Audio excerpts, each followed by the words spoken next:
Bonjour, je suis Adèle. Ici, vous découvrirez des voyages qui ont bouleversé la vie et chamboulé les convictions d'hommes ou de femmes de tous âges et de tous horizons. Chaque semaine, je reçois un invité qui me raconte en quoi un pays a transformé sa vision du monde ou l'a poussé à quitter un mode de vie qui ne lui correspondait plus. Alors laissez-vous porter par le premier podcast qui raconte une histoire autour d'un voyage. Bienvenue chez les Frenchies autour du monde, le podcast des voyages qui ont du sens.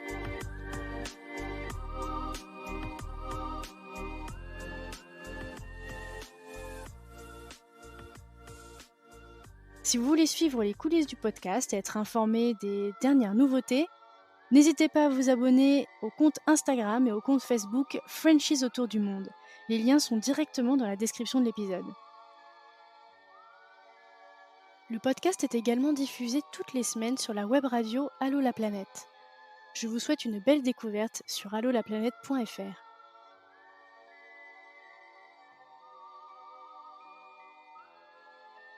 L'histoire de Tristan, c'est avant tout l'histoire d'une rencontre qui a changé sa vie. Alors qu'il vient de rentrer du Canada après un permis vacances-travail, il est assistant d'éducation dans un lycée en Bretagne. Et c'est ici même qu'il y fera la rencontre de sa conjointe actuelle, une indienne fraîchement arrivée de son pays natal pour devenir assistante d'anglais. Ensemble, on retrace le fil conducteur jusqu'à sa vie en Inde. Cela faisait déjà plusieurs années que Tristan s'intéressait à ce pays et à la médecine traditionnelle de l'Ayurveda. Cette rencontre ne fait alors que renforcer son intérêt pour ce pays qui le fascine. Seulement voilà, avoir des connaissances que l'on a glanées au travers des lectures, cela n'a plus rien à voir quand on se retrouve confronté à la réalité. Alors Tristan nous raconte ses premiers mois où sa conjointe et lui ont dû faire face à ces différences culturelles qui se sont immiscées au début de leur idylle. Être un couple multiculturel offre une richesse incroyable mais aussi beaucoup de défis, de doutes et de remises en question. Mais vous découvrirez à travers son récit que cela vaut pleinement le coup de les affronter. Après un an à travailler dans le même établissement, est venu alors le moment des grandes décisions. Mais comme les étoiles finissent toujours par s'aligner, Tristan finira par trouver une offre de l'Alliance française pour être professeur de sport dans un établissement français à New Delhi. Il nous raconte donc ce changement de vie et son quotidien dans une des villes les plus peuplées au monde. Ensemble, on casse les mythes, ou pas, sur l'Inde et on discute des coutumes indiennes autour des relations entre les hommes et les femmes, ainsi que de cette problématique pour eux de ne pas renoncer chacun à leur culture, mais d'arriver à trouver le juste équilibre. Je vous souhaite une très belle écoute de ce récit plein de pudeur et de belles réflexions. Hello Tristan. Hello Adèle. Bienvenue dans le podcast. Merci de m'accueillir. Ça me fait très plaisir de t'accueillir aujourd'hui. Surtout qu'on va parler de l'Inde, qui est un pays dont on parle très peu dans le podcast. La dernière fois qu'on en a parlé, c'était dans la saison 1 en 2020. Donc tu vois, ça date un peu. Ouais, donc écoute, moi ça me fait grand plaisir de pouvoir parler de ce beau pays avec toi aujourd'hui. Ce que je te propose, c'est de commencer par te présenter donc, pour les auditeurs. Donc nous donner ton prénom, ton âge, la ville d'où tu viens, et puis nous dire en 2-3 mots ta profession. Eh bien, je m'appelle Tristan, j'ai 32 ans, je viens d'un petit village de Bretagne qui s'appelle Le Sourne, plein milieu de la Bretagne, près de Pontivy pour ceux qui vont reconnaître. Et ma profession est variée, on va dire. Je suis prof de sport, professeur de PS et thérapeute en massage et en Ayurveda également. Et donc t'es prof d'EPS collège ou lycée ? Collège et lycée. Là où j'étais cette année au lycée international, on avait les deux classes et je m'occupais même de la partie aussi de temps en temps avec les primaires. J'aimerais bien que tu nous en dises un petit peu plus sur l'origine de ta passion du voyage. Comment est-ce que toi ça t'est venu ? Ça remonte à très loin, je pourrais pas dire quand, mais bon, de mémoire, j'ai toujours été fasciné par les voyages. Je lisais beaucoup étant petit et quand j'avais des images dans les magazines ou dans certains films, ça me fascinait. Les paysages m'ont toujours fasciné, j'ai toujours eu envie d'aller voir. Je viens pas d'une famille qui a voyagé internationalement. On a beaucoup bougé en France, mais jamais au niveau de l'international. Ça m'a toujours énormément attiré. Donc toi, c'était plutôt le côté exploration, côté un peu aventurier finalement. C'est ça m'a toujours un peu fasciné, ouais, ce côté-là. Découvrir quelque chose. Et donc alors, quand tu pars en voyage, quel type de voyageur tu es ? Moi, je suis celui, le planificateur. Ah, ok. Ouais, je suis celui généralement qui va savoir où aller, qui va savoir c'est quoi le plan, c'est quoi l'alternative. Donc c'est quelque chose que j'essaie de m'en défaire parfois pour laisser vraiment plus place à l'imprévu. Mais bon, au fond de moi, c'est quelque chose qui est assez ancré. J'aime bien planifier. Moi, je suis la pro du Excel en voyage. Donc, j'ai tout mon, mon planning, matin et après-midi, de ce que je vais faire. Oui, Donc, je te c'est un peu comprends. le même délire. Donc, comme je l'ai dit au début de notre échange, nous, on va parler de l'Inde. Et j'aimerais bien donc qu'on remette un peu le contexte de ton installation en Inde. Peut-être qu'on pourrait déjà parler d'éléments qui ont fait que tu as commencé à t'intéresser à ce pays et pourquoi. C'est arrivé d'un côté progressivement et d'un autre côté d'un coup. Parce que mon affinité avec l'Inde, elle remonte à début 2020. C'est au début, donc comme j'ai une formation qui est dans le sport et dans la thérapie. Je suis allé me former au Canada au massage thérapeutique. Progressivement, dans ce monde-là, je me suis intéressé à toutes les thérapies alternatives et notamment les thérapies du monde les thérapies de l'Asie, avec le massage thaï, la Chine, la médecine chinoise. Et c'est très progressivement que certaines thérapies de l'Inde me sont arrivées. C'est durant le fameux confinement de 2020 que je me suis penché sur aller plus loin dans les recherches sur des symptômes que j'avais pour un problème une maladie si on veut que j'avais.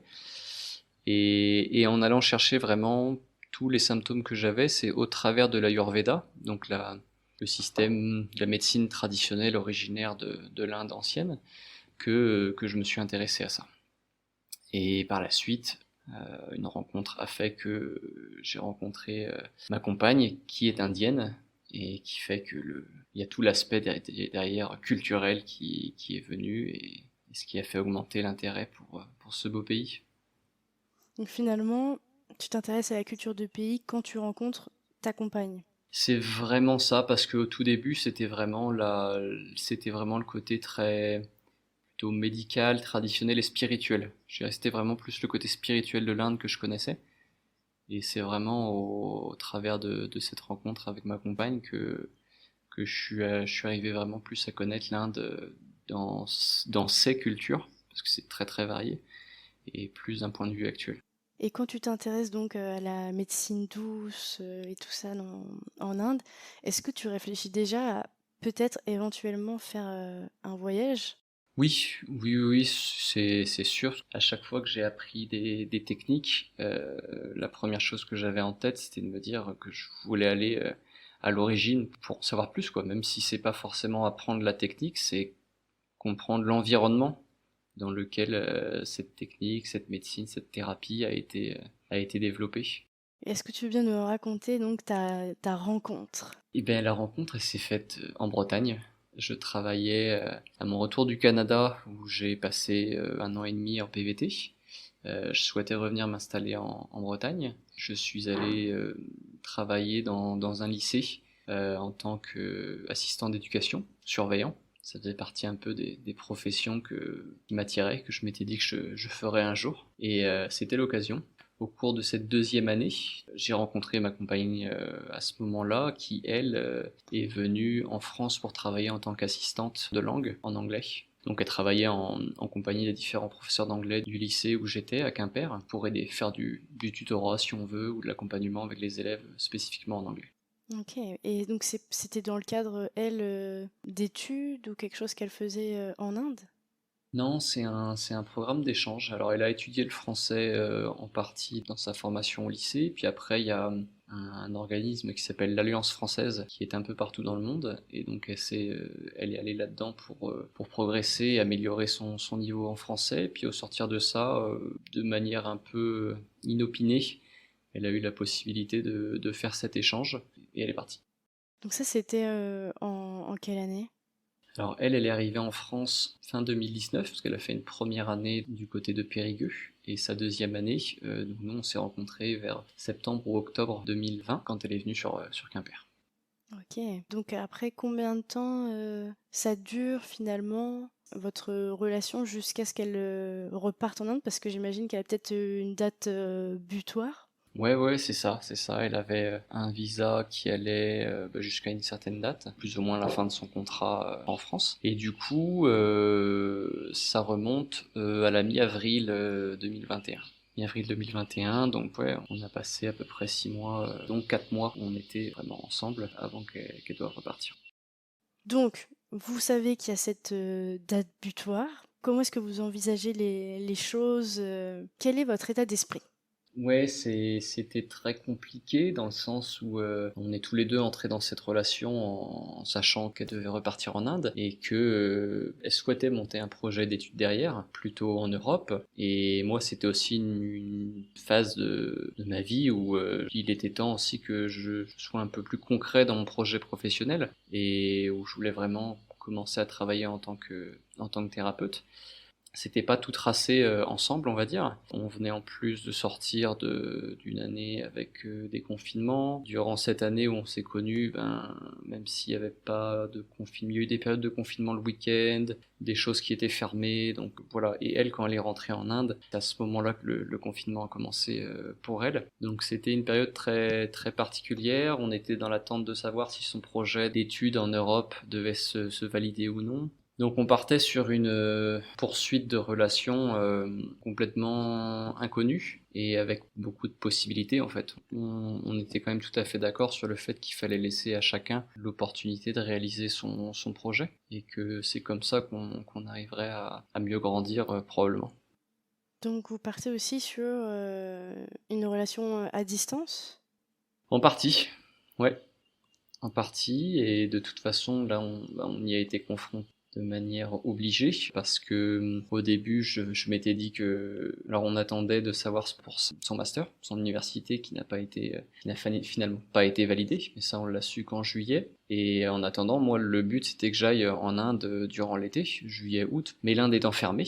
Ça devenait compliqué. L'Inde était fermée. On a appris qu'elle avait pas sa possibilité d'études. À partir de début juillet, ça a été le gros doute sur quand est-ce qu'on allait pouvoir se revoir. Ok, alors donc comment est-ce que ça s'est dégoupillé, si je puis dire, cette situation? Eh bien, 15 jours après qu'elle ne pouvait pas aller étudier en Europe et que moi c'était sûr que je n'aurais pas de visa pour l'été, elle a vu passer sur le Facebook, je pense, justement de l'Alliance française, là où elle avait fait ses cours, du lycée français international de Delhi, qui avait un poste de professeur de PS qui se libérait, et donc ils étaient en recherche d'un enseignant. Tout comme le poste de surveillant en lycée, un poste de prof de PS, c'est toujours été quelque chose qui m'a attiré. En plus, travailler à l'étranger, quelque chose qui m'a toujours attiré également. Je me suis lancé dans la candidature, qui après pas mal de semaines d'attente s'est avérée fructueuse. Et à la fin août, après 2 mois, quasiment 2 mois d'attente, c'était sûr que le projet pouvait se réaliser. Donc tout nouveau projet finalement au Virage dernier à moment. 180 degrés, ouais. Ouais, c'est ça. Pour moi, sur une année qui était censée être une année un peu de transition pour me concentrer sur le projet pro, et ben il y a cette opportunité qui s'est présentée et j'ai décidé de sauter dessus. C'est ça. Parce que sinon, si tu prenais pas cette opportunité, ça, enfin, vous saviez pas quand est-ce que vous allez vous revoir, quoi, finalement. Non, non, avec le recul, maintenant je sais qu'à partir de la Toussaint, on aurait pu se revoir, j'aurais pu avoir un visa de touriste. Mais bon, de mi-avril à mi-octobre, ouais, ça faisait 6 mois. Donc toi, tu dis que tu as été au Canada pendant 1 an et demi, donc tu es déjà parti vivre à l'étranger. Donc toi, partir en Inde, est-ce que tu as quand même des appréhensions avant de partir? Non, la seule appréhension que j'ai, c'était de me dire, pourtant, je m'étais enfin décidé à me concentrer à fond sur ce projet pro, où je savais que ça faisait des années où je passais beaucoup de temps à apprendre et à me former, à faire des choses, mais à un moment, il faut rentrer dedans et c'est bien d'apprendre, mais il faut aussi rentrer dans le vif du sujet et s'y concentrer à 100%. C'est même pas un doute, c'est le seul, quelle est la meilleure décision? mais ça a été au final très rapide de se décider. Donc là, c'est l'Alliance française. Est-ce que donc tu es dans les lycées français, collèges français? Oui, oui, oui. Alors l'Alliance française, c'est séparé. C'est une association qui donne des cours spécifiquement de français, mais c'est bien le lycée international français de Delhi qui est affilié à ce qu'ils appellent l'AEFE, l'Agence pour l'enseignement du français à l'étranger. Donc ça dépend du ministère de l'Éducation en France. En partie. Pour les professeurs qui sont titulaires, certains sont titulaires et envoyés par le ministère de l'Éducation dans ces différents postes, mais il y a aussi une partie de ce qu'on appelle des contrats locaux, parce que j'étais moi, que chaque lycée a le droit de recruter pour former ses élèves. Mais on va parler un petit peu plus de l'Inde. Est-ce que tu avais enfin, comment est-ce que tu voyais l'Inde avant d'y mettre les pieds? Comment est-ce que tu voyais ce pays? Qu'est-ce que tu imaginais? Et peut-être aussi à travers ce que ta conjointe te racontait. Avant, je te dirais avant 2020, avant même ouais, 2020-2021, quand j'ai commencé à vraiment m'y intéresser, j'avais pas beaucoup d'idées sur ce pays, si ce n'est que je savais qu'il y avait eu une ruée vers l'Inde à une époque, l'époque un peu hippie, où les gens faisaient un pèlerinage un peu vers là-bas, et les seules images que j'en avais vraiment, sinon c'était le fameux film qu'on a tous vu, Slumdog Millionnaire, et c'était voilà quelque chose de très cliché que j'avais, et ça a petit à petit évolué pour que ouais j'apprenne à le connaître du coup en premier au travers de sa spiritualité et ensuite au travers de ce que m'en disait ma compagne. Et ça a fait qu'attiser petit à petit mon envie de découvrir beaucoup plus. Parce qu'au final, l'Inde en elle-même, c'est comme une Europe si on veut. C'est des États, des provinces qui sont assez grands et qui ont chacun leur langue, leur culture. Et tout ce qui dérive de la culture, tout est très différent éventuellement d'un État à un autre. Et d'ailleurs, je sais plus si on a précisé où est-ce que tu vivais en Inde. Alors j'étais à New Delhi. Donc là, tu y es toujours actuellement? Non, là actuellement, je suis dans le Karnataka, qui est on va dire, au bord de la mer, sur le centre-ouest de l'Inde, au-dessus du Kerala, que probablement les gens connaissent un peu plus. Donc elle venait de New Delhi. Pas du tout, de Bombay. Donc vous vous êtes retrouvés à New Delhi. Comment est-ce que ça s'est passé? Ouais, c'est pareil, ça non plus, c'était pas gagné, parce que pour elle, débarquer comme ça à Delhi, à l'échelle de la France, ça aurait été comme moi partir un peu comme ça, aller de Quimper à Paris. Y aller sans aucune raison, j'aurais pas eu d'intérêt et dans ma famille, les gens n'auraient pas forcément compris, donc c'était un peu le même principe pour elle. Mais l'opportunité s'est montrée d'avoir un poste pour elle également au lycée français. Et donc finalement, elle était avec moi cette année au lycée français de Delhi pour s'occuper Donc dans le même que toi. ouais, pour tout ce qui était communication. Ouais, comme quoi, parfois, on se dit que tout est fait pour bien s'imbriquer, quoi. C'est Parfois, fou. ça se boutique parfaitement. Ouais. Le proviseur qui m'a recruté a dit dès le début, enfin, m'a posé la question si j'arrivais seul ou avec quelqu'un et souhaitait dès le début, si on veut, nous intégrer tous les deux au projet. Donc, ça a été une belle opportunité. J'aimerais bien qu'on parle un petit peu plus de ce pays. Peut-être qu'on parle un peu des préjugés que les gens peuvent avoir sur ce pays. Et peut-être que toi aussi, tu pouvais avoir. Et finalement, de la réalité, est-ce que toi, tu as vu vraiment, est-ce que tu vois au quotidien? Et effectivement, c'est un pays qui a beaucoup je pense, de clichés, d'images, parfois un peu dures, et c'est allé jusqu'à ce qu'un de mes amis me dise qu'il connaissait des gens qui, à peine après avoir mis les pieds en dehors de l'avion à Delhi, c'est sortir de l'aéroport alpagués par des mendiants, ils ont été choqués, ils sont rentrés en France. Ça, c'était le cas le plus extrême que j'ai eu. Et moi, j'avais pas spécialement d'idée, quoi. Je commençais à me construire quelque chose au travers de Nirali qui m'en parlait.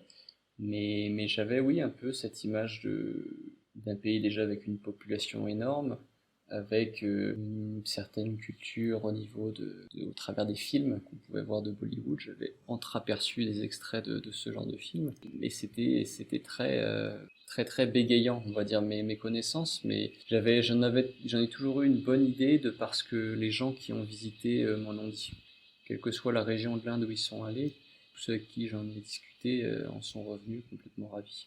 Donc c'est toujours différent d'y aller en Donc tant c'est que intéressant, ouais. voyageur ou en tant que expatriés, mais ça a toujours été assez encourageant. Et au final, quand j'y suis arrivé, oui, il y a une pauvreté qui est là en Inde, mais qui est aussi mise à l'échelle de la taille du pays, du nombre de personnes. Et dans n'importe quelle grande ville, voire très grande ville où j'ai eu la chance de voyager, c'est un peu le même principe. Il y a toujours des quartiers où tu retrouves la pauvreté, il y a toujours des feux rouges auxquels on t'arrête pour te demander de l'argent. Peut-être qu'elle a été un petit peu plus choquante, parce que l'Inde peut être un peu choquante parfois. Ça peut être très cru par endroits, mais on va dire, c'est brut et naturel. Ouais, j'ai souvent entendu ça aussi, que l'Inde, enfin, de personnes qui l'ont visité, qui disaient que ouais, c'est pas, enfin, en fait, j'ai pas le bon mot parce que c'est pas brutal, mais qu'il y a vraiment quelque chose de très fort en fait. Ouais, c'est brut plus que brutal. C'est brut dans un sens où c'est direct, quoi. Ça te rentre dedans et ça passe pas par quatre chemins pour te montrer les choses. Les bonnes comme les mauvaises. La gentillesse des gens, quand ils t'accueillent, ils font pas à moitié. Pareil, ça va direct, t'es invité. Et ils donnent tout pour toi et c'est très touchant. C'est un pays qui est très direct dans tout ce qu'ils font. Et toi, c'est quoi, tu te souviens de quand t'es arrivé là, les premières choses que t'as vues quand t'es sorti de l'aéroport, ce que t'as remarqué? Ouais. L'aéroport est pas si loin que ça du centre de Delhi, donc c'était qu'un début d'aperçu quand j'y suis arrivé, mais une ville immense où tu vois des quartiers qui sont tout beaux, tout propres, d'autres quartiers où tu te dis, lui, il a décidé d'arriver ici, mettre quatre planches et s'y installer.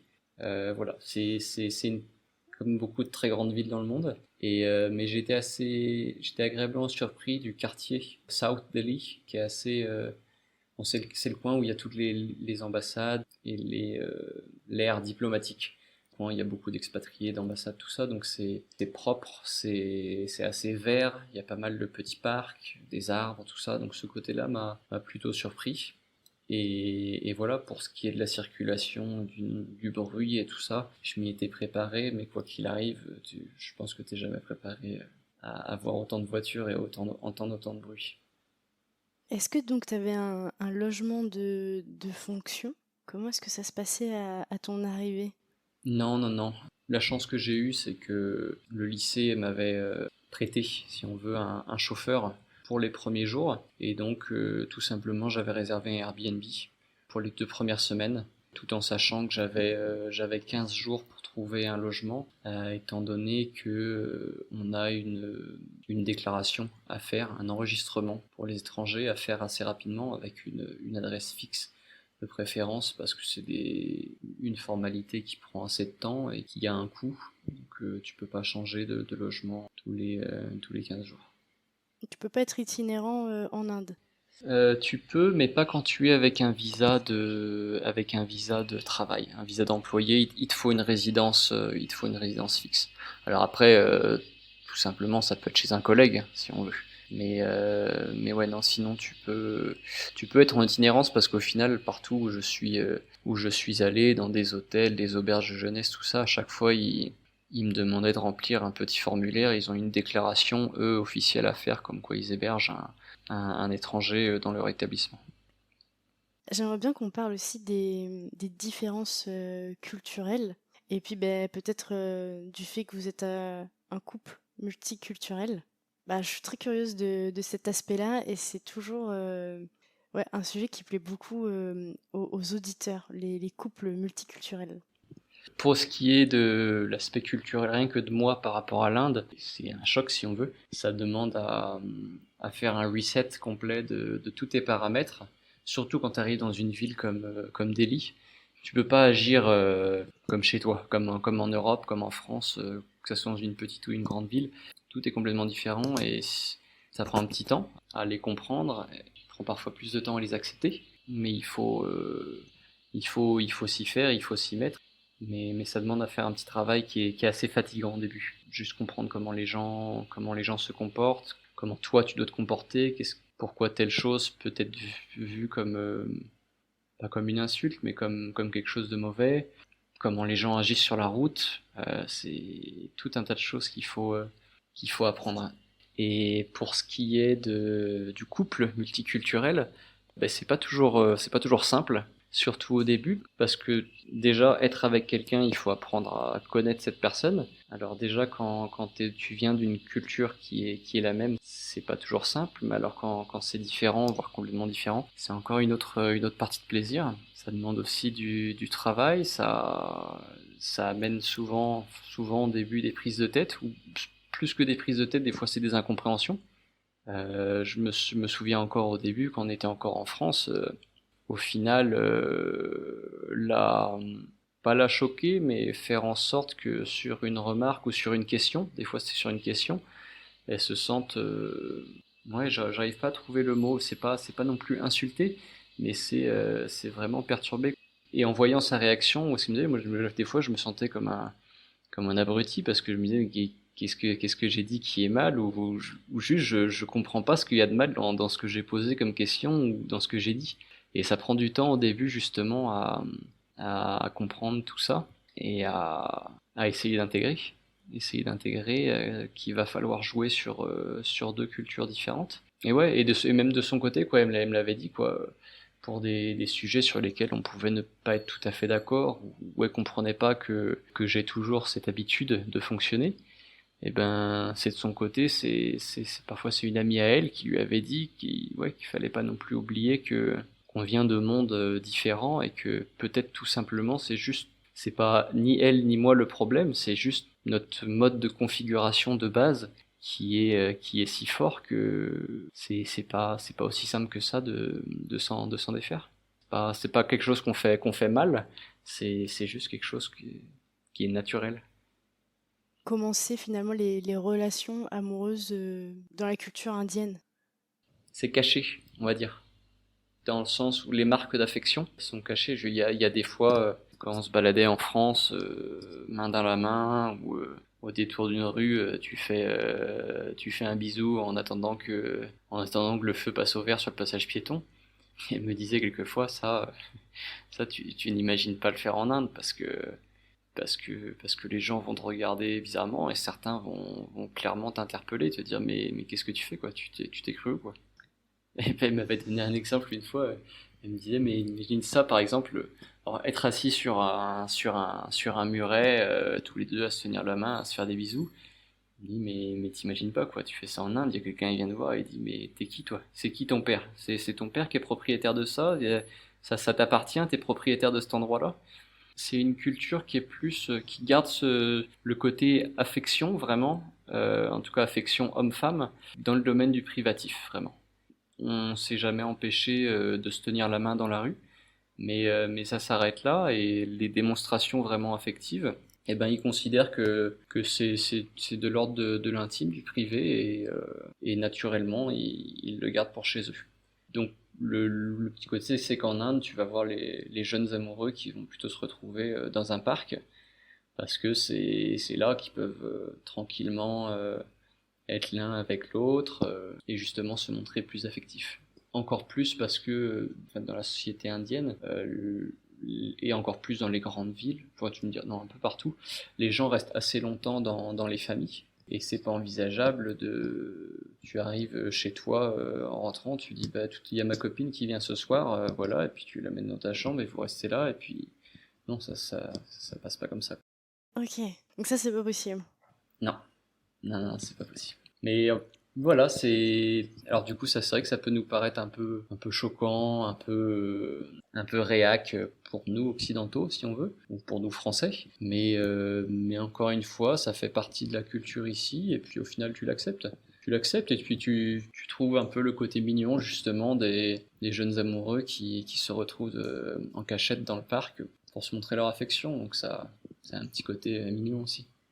Comment ça se passe avec, par exemple, les relations non maritales, la rencontre avec les parents Bah, que ça soit pour moi ou pour ce que j'ai pu entendre déjà avec soit des collègues au lycée ou des gens qu'on a rencontrés, qui même si c'était pas des couples mixtes internationaux, il y a encore cette tradition forte de la famille reconnaît vraiment le conjoint ou la conjointe à partir du moment où il y a mariage, où il y a union. Avant, c'est compliqué. Il y a encore beaucoup d'endroits en Inde où ce sont des mariages arrangés.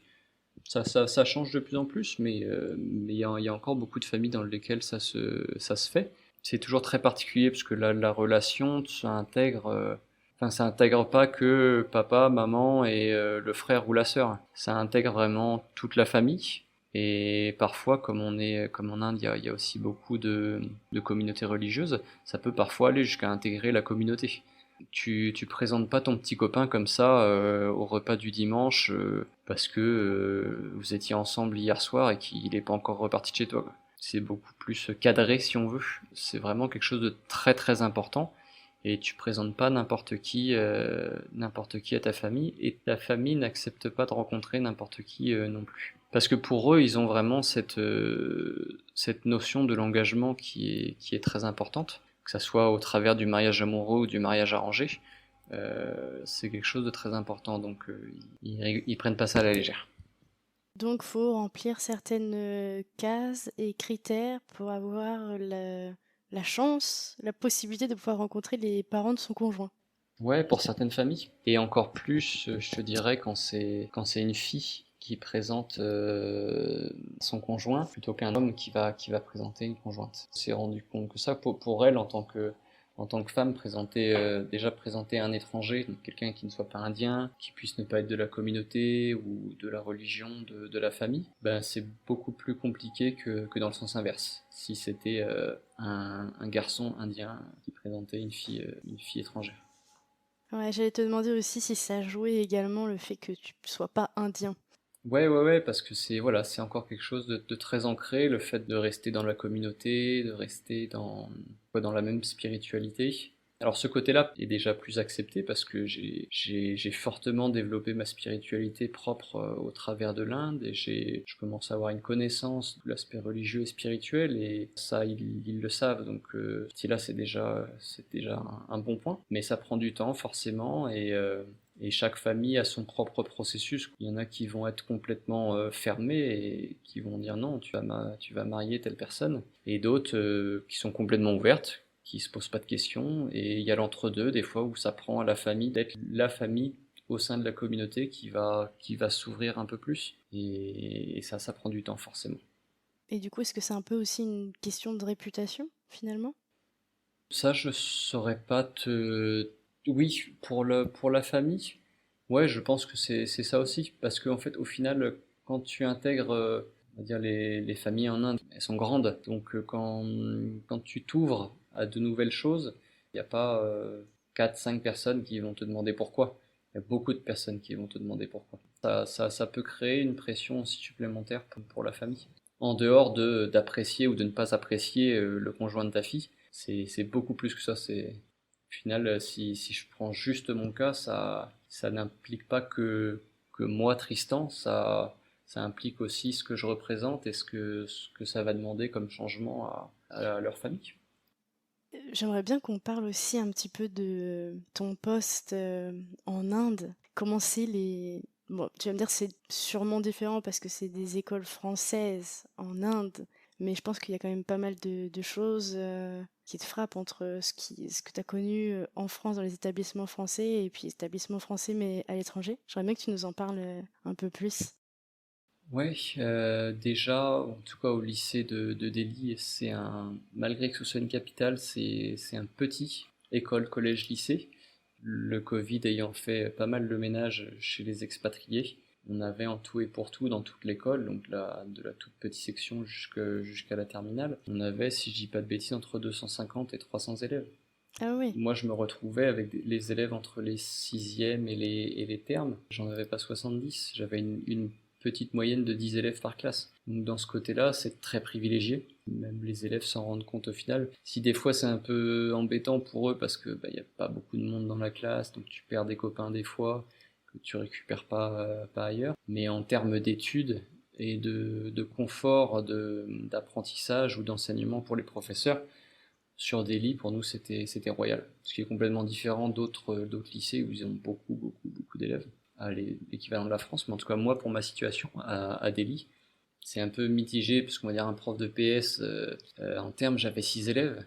Donc ça limite énormément les activités que tu peux prévoir pour le bac. Ah ben ouais. Parce que ouais, Euh, en général, on fait des sports collectifs, mais c'est vrai que 6 élèves, Tu fais pas... ouais, c'est t'as- ça. C'est ça ça. devient compliqué finalement. Ouais, très rapidement, tu es obligé de t'adapter. Et Delhi, la particularité de Delhi, bah, c'est que le climat est très compliqué. De septembre jusqu'à la Toussaint, c'est la fin de la mousson. Enfin, la mousson est terminée, mais donc c'est encore assez humide. Et il fait chaud. 35 degrés avec beaucoup d'humidité. Au bout de 2 minutes, tu es en nage. Mais on en profite quand même parce qu'après la Toussaint, les températures baissent. Et ce qui fait que la pollution augmente. Encore plus, c'est la période où les agriculteurs de toute la région autour de Delhi brûlent leurs parcelles pour faire pousser de nouvelles choses. Donc la fumée reste dans l'air. À Delhi, un peu dans une sorte de cuvette bloquée sous quelques centaines de kilomètres de la chaîne des Himalayas. Donc après la Toussaint jusqu'aux vacances de mars, de février, c'est la pollution. Donc tu peux pas vraiment prévoir de cycle à l'extérieur. Et après ça, on m'avait vanté une période tranquille de fin février jusqu'à début avril. Mais comme je suis un chanceux, la chaleur est arrivée exceptionnellement tôt cette année à Delhi et dès la fin février, Publicité mensongère, c'est quoi. ça. On avait plus de 30 degrés et de la mi-mars à la fin de juin, ça a été quasiment invivable, quoi. Ouais, bah, c'est ce qu'on avait entendu et vu pas mal Oui, aux infos sur l'Inde, hein, oui, c'est ce qui ressortait pas mal. c'était pas un mensonge. Alors moi, ça m'a obligé à m'adapter. Et autre particularité du lycée français de Delhi, comme c'est assez petit, on n'a pas de gymnase à proprement parler. On a une petite salle de sport. Elle avait quand même un mur de blocs en escalade, donc ça c'était top. Et pour le reste, c'était assez compliqué, quoi. Je me suis retrouvé à faire des activités dans un espace très restreint, et c'est là que tu es chanceux d'avoir très peu d'élèves, parce que j'avais une classe de 16 élèves, et parfois c'était presque l'enfer, quoi, dans cet espace-là. Donc c'est un peu mitigé, je suis très content d'avoir été dans un environnement international comme ça, j'avais des élèves un peu de tous horizons, et des profs qui étaient là, qui venaient d'ici, d'ailleurs, qui étaient là depuis quelques mois ou quelques années. Ça, c'est très enrichissant. Et hormis l'enseignement de l'EPS, en tant que prof ou pour les élèves, c'est un environnement qui est très favorable. Parce que malgré qu'on avait les 45 à 50 degrés dehors, on fait partie des chanceux qui avaient de l'air climatisé. Donc l'un dans l'autre, on a réussi à trouver notre petit bonheur. Est-ce que tu veux ajouter autre chose sur les différences entre les établissements d'éducation entre la France et l'Inde? Non, il y a pas réellement de différence. C'est un peu comme les établissements privés en France. Ils sont conventionnés par l'État français, donc l'enseignement est le même, si ce n'est que comme ce sont des établissements qui fonctionnent comme des établissements privés, ils ont souvent beaucoup plus de financement et de moyens pour avoir des activités extrascolaires, prévoir des voyages. Nous, on a fait un super voyage à Rishikesh, dans les montagnes au nord de Delhi. C'est super. On a d'autres classes qui sont parties à Pondichéry faire un échange avec l'autre lycée français qui est là-bas. Donc c'est des environnements qui sont, je trouve, très favorables à un enseignement de qualité et qui ouvre à une richesse que tu ne trouves pas forcément en France, hormis éventuellement dans des lycées un peu de quartier ou même à Quimper où j'étais. On a beau être en pleine Bretagne, ben on était un lycée de quartier qui était près de la zone où il y avait beaucoup de familles étrangères, de familles migrées. Donc tu retrouves plus ou moins cette même richesse de diversité culturelle. Mais C'est les ça. écoles françaises à l'étranger sont vraiment un gros melting pot de cultures différentes. Parce que souvent, c'est des enfants qui ont un des deux parents qui est français en général, qui voyagent, qui vivent soit en Inde ou soit qu'on fait plein d'autres pays et qui sont de passage en Inde. Ça dépend. Il y en a une partie, c'est des enfants de parents expatriés des grandes entreprises françaises, hein. Il y en a énormément. Et sinon, tout simplement, c'est les enfants des diplomates ou des ambassades. Et donc là, ça comprend pas que la France, ça comprend toute la francophonie. Ah, ben oui, oui, oui. On avait beaucoup Oui, c'est d'élèves vrai, je dis de France, mais oui, l'Afrique. C'est ça, francophonie. c'est vraiment la francophonie. Et bah écoute, on va arriver bientôt à la fin de notre échange. J'aimerais bien juste que tu nous parles un petit peu de ce que cette expatriation, finalement, elle t'a apporté et elle a nourri en toi, que ce soit professionnellement, personnellement. Travailler avec les jeunes, c'est quelque chose qui me passionne et que j'aime beaucoup. Et j'ai envie de le porter plus vers le monde thérapeutique. Et ça m'a aidé à le découvrir vraiment cette année. Et au niveau de l'Inde, ben, j'ai été fasciné par tous les voyages que j'ai faits. On a cette chance avec la scolarité française d'avoir pas mal de congés. Donc à chaque fois, on a eu l'occasion de partir. J'ai visité pas mal d'endroits de l'Inde complètement différents et je suis vraiment émerveillé par cette capacité qu'a eu le pays à garder ses différentes langues, ses différentes cultures, tout, tout est différent quoi. Tout est vraiment différent et c'est assez fascinant.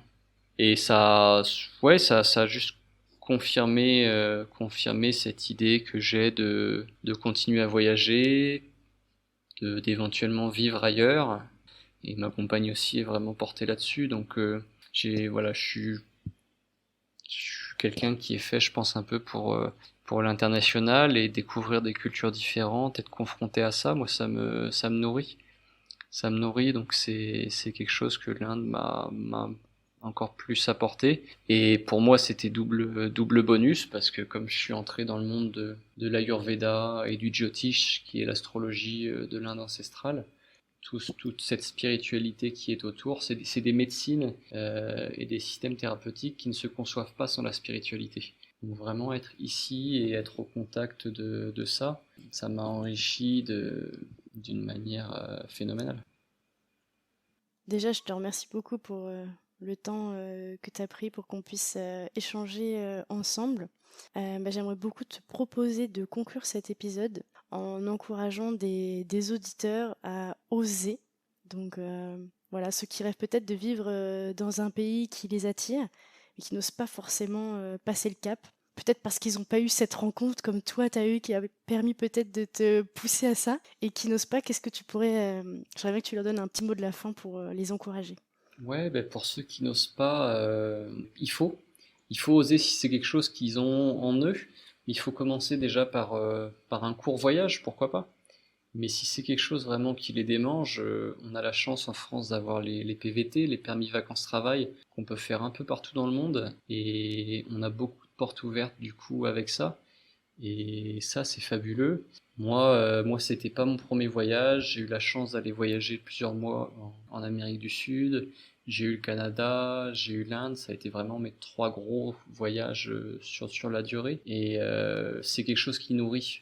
Alors qu'on soit plus âgé ou vraiment tout jeune, c'est pour un jeune, pour un très jeune, au sortir des études ou même au sortir du lycée, c'est une chance inouïe parce que c'est l'occasion de vraiment te confronter à d'autres choses, à d'autres expériences, tu t'ouvres à d'autres personnes, à d'autres cultures, et ça va vraiment affiner en toi cette capacité discriminatoire, on va dire, peut-être de mieux savoir ce que tu veux, mieux savoir ce pourquoi tu es fait, et te rendre compte que ce que tu pensais, bah, c'est peut-être pas ce qui t'anime le plus. Et des fois, c'est ça vraiment que ça te permet de découvrir, c'est qu'est-ce qui t'anime le plus. Et tout simplement aussi, ça peut aussi juste être un voyage pour profiter, découvrir et s'ouvrir à d'autres choses.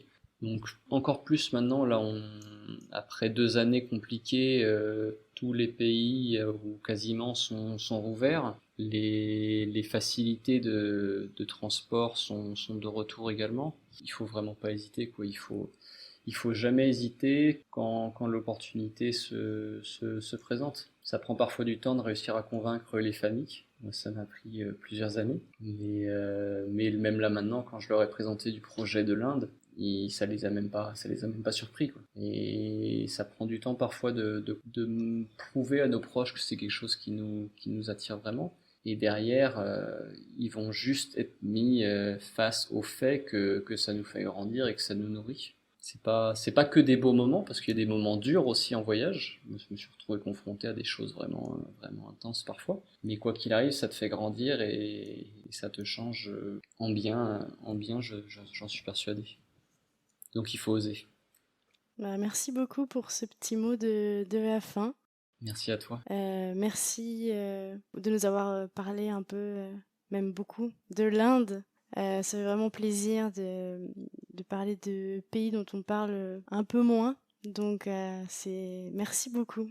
Avec grand plaisir. Merci pour ce temps. À bientôt. À bientôt.